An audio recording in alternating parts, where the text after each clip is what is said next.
Students, हम अपने इस वीडियो में देखेंगे घर्षण। घर्षण किसे कहते हैं, घर्षण के कितने प्रकार हैं। तो आइए शुरू करते हैं घर्षण की परिभाषा से। घर्षण की परिभाषा, जब एक वस्तु गति करती है अथवा गति करने का प्रयत्न करती है तब उसके संपर्क तलों पर स्पर्श रेखीय दिशा में एक बल कार्य करता है जो वस्तुओं की सापेक्ष गति का विरोध करता है। क्या करता है? विरोध करता है।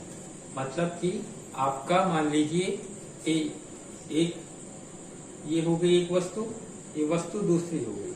अब दोनों वस्तुएं जब आपस में संपर्क करेंगी तो संपर्क करने के बाद में स्पर्श रेखीय दिशा में एक बल इस पे काम करेगा जो वस्तुओं की सापेक्ष गति जो है उनका विरोध करेगा। क्या करेगा? विरोध करेगा। विरोध करने का मतलब वो उसकी डायरेक्शन उल्टी दिशा में रहेगी। ठीक है, अब देखते हैं हम परिभाषा आप लोगों को समझ गई कि दो वस्तुएं रहेंगी।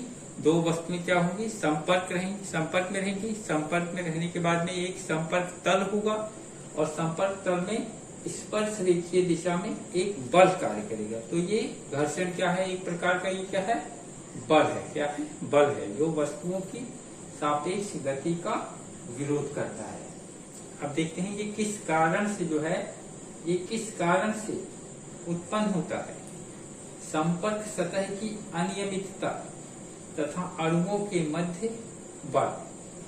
तो ये जो संपर्क सतह है उसकी अनियमितता, तो अनियमितता मतलब जैसे कि अगर आप मान लीजिए प्लेन सरफेस है, स्मूथ सरफेस है, चिकनी सतह पे आप चल पाएंगे? नहीं, फिसलने लगते हैं। और देखिए वहीं पे जो रोड होती है उसमें वो थोड़ा उबड़ खाबड़ रहता है ना, तो उसमें आपको चलने में आसानी हो जाती है। तो ये जो बल है ये हमारी मदद करता है, जो घर्षण बल है। घर्षण बल के ही कारण देखिए हम जो कागज है, कागज पे अपने पेन से लिख पाते हैं तो वो फोर्स ऑफ फ्रिक्शन, घर्षण बल के कारण ही हम लिख पाते हैं। तो इसी तरह से संपर्क सतह की अनियमितता तथा अणुओं के मध्य बल, और जो उनके अणुओं के मध्य मतलब अगर आप उसी को सतह को आप माइक्रोस्कोप से देखेंगे तो उनके अणुओं के मध्य क्या होता है? बल होता है, आणविक बंध होते हैं। ठीक है, ये समझ गया कि उसका कारण क्या है, उसकी परिभाषा क्या है। अब देखते हैं हम घर्षण के प्रकार कितने हैं।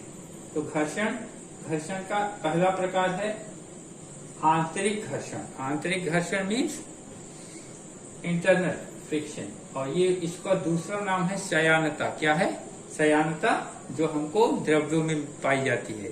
जैसे कि अगर किसी आप द्रव्य को गिरा रहे हैं नीचे तो वो शयानता के गुण के कारण नीचे गिरता है। ठीक है, तो उसमें हमारा आंतरिक घर्षण कार्य करता है। अब देखते हैं हम दूसरा प्रकार है बाह्य घर्षण। क्या है? बाह्य घर्षण, एक्सटर्नल फ्रिक्शन। अब एक्सटर्नल फ्रिक्शन में देखेंगे हम, एक्सटर्नल फ्रिक्शन के तीन अलग अलग भाग हैं। ये देखिए, पहला है स्थैतिक घर्षण, दूसरा है सीमांत घर्षण, इसके बाद में तीसरा है आपका गतिज घर्षण। अब देखेंगे हम इसमें जो है पहला आपका स्थैतिक घर्षण। स्थैतिक घर्षण क्या है ये देख लेते हैं। स्थैतिक घर्षण है, देखिए नाम से ही पता चल रहा है, जो स्थिति के कारण जो उत्पन्न होता है। स्थैतिक मतलब जो वस्तु की अपनी स्थिति के कारण, वस्तु आपकी कहाँ है? विरामावस्था में है। किसमें है? विरामावस्था में है, और उसकी विरामावस्था में उसकी स्थिति के कारण जो बल उसपे, मतलब उसपे कुछ बल है ना, तभी तो अपनी पोजीशन में है। तो उसकी स्थिति के कारण जो बल उत्पन्न होता है वही है हमारा स्थैतिक घर्षण। क्या है? स्थैतिक घर्षण। आप देखते हैं दूसरा है सीमांत घर्षण। क्या है? सीमांत घर्षण। सीमांत घर्षण को हम लिखते हैं Fs। क्यों लिखते हैं Fs? क्योंकि ये क्या है? हमारा स्टैटिक फ्रिक्शन है। तो ये हो गया Fs is equal to mu S multiply by R. ये आर क्या है? आपकी अभिलंब प्रक्रिया है। म्यू एस क्या है? घर्षण गुणांक है। तो यहाँ पे हो जाएगा आपका कोएफिशिएंट ऑफ स्थैतिक घर्षण। ठीक, अब देखते हैं हम सीमांत घर्षण की क्या परिभाषा। सीमांत घर्षण, स्थैतिक घर्षण जो है हमारा पिछला जो हमने अभी देखा है उसी का अधिकतम मान जब वस्तुएं गति प्रारंभ करने वाली होती है। मतलब मान लीजिए आपकी वस्तु जो गति वस्तु है रुकी हुई है, और रुकी हुई है और तुरंत जैसे ही वो चलना शुरू करती है तो उसका अधिकतम मान जब वस्तुएं गति प्रारंभ करने वाली होती हैं तो उस समय जो हमारा होता है फ्रिक्शन, वो होता है सीमांत घर्षण, मीन्स ये होता है लिमिटिंग फ्रिक्शन इंग्लिश में जिसे कहते हैं। और पहला वाला हमारा स्थैतिक घर्षण। आप देखते हैं हमारा तीसरा प्रकार है गतिज घर्षण। गतिज घर्षण मीन्स Fk, इसको हम लिखते हैं Fk is equal to mu K multiply by R. R क्या है? नॉर्मल रिएक्शन, अभिलंब प्रक्रिया। म्यू के क्या है? Coefficient of kinetic friction. तो आप ये देखते हैं गतिज घर्षण क्या है? किसी दूसरी वस्तु के तल पर गति करती है। जब एक वस्तु किसी दूसरी वस्तु के तल पर क्या करती है? गति करती है। तो जब वो गति की अवस्था में रहती है तो देखिए उसी से हमको गति शब्द से ही पता चल रहा है, जब उसमें गति है तो गतिज घर्षण हो गया वो। अब ये जो आपका गतिज घर्षण है, गतिज घर्षण के दो प्रकार है। पहला प्रकार है आपका सर्टी घर्षण, और इसके बाद में दूसरा है आपका लोटनिक या बेलनी घर्षण।